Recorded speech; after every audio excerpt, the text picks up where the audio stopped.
Faisons une hypothèse. Prenons la situation dans un de ses termes les plus extrêmes. Et supposons que celui qui naisse pauvre naisse nécessairement et fatalement ignorant. Je sais que c'est là une hypothèse. Et que les institutions sociales et l'instinct humanitaire ont toujours empêché de telles extrémités de se produire. Il y a toujours eu, de tous les temps, il faut le dire, à l'honneur de l'humanité, il y a toujours eu quelques moyens d'enseignement pour celui qui était né pauvre, sans ressources, sans capital.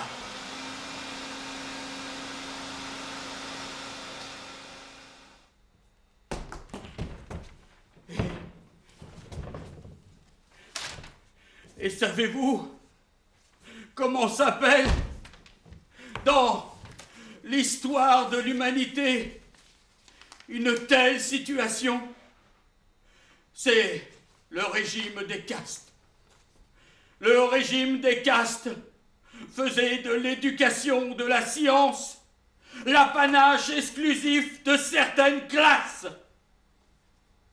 Et si la société moderne n'avisait pas à séparer la science, l'éducation de la fortune, c'est-à-dire du hasard de la naissance, eh bien l'humanité retournerait à ce régime des castes qui passent leur vie en survêtement, font les courses le samedi, regardent la télé le dimanche, Michel Drucker, la Formule 1,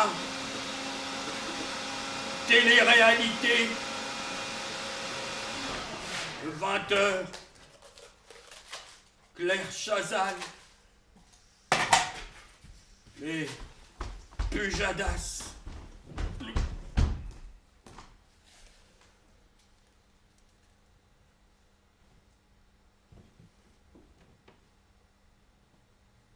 Je ne sais pas si vous savez, mais en Thaïlande, il n'y a pas assez d'écoles pour tous les petits Thaïlandais. Pardon, Jean-Gérard? Vous êtes en train de nous dire qu'en Thaïlande, les petits Thaïlandais ne vont pas tous à l'école? C'est ça. C'est terrible, Jean-Gérard. Et quelles sont les conséquences de cette non-scolarisation?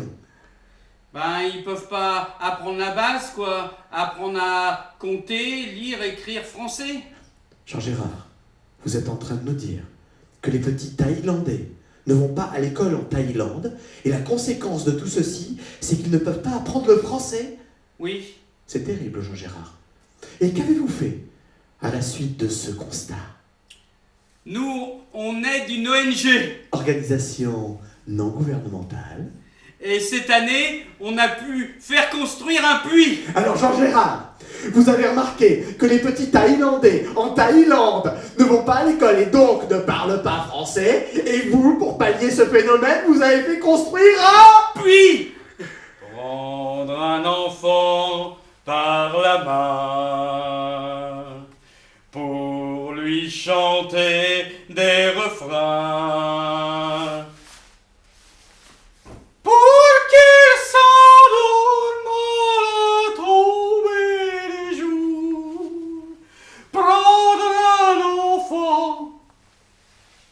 par l'amour, prendre un enfant comme il vient,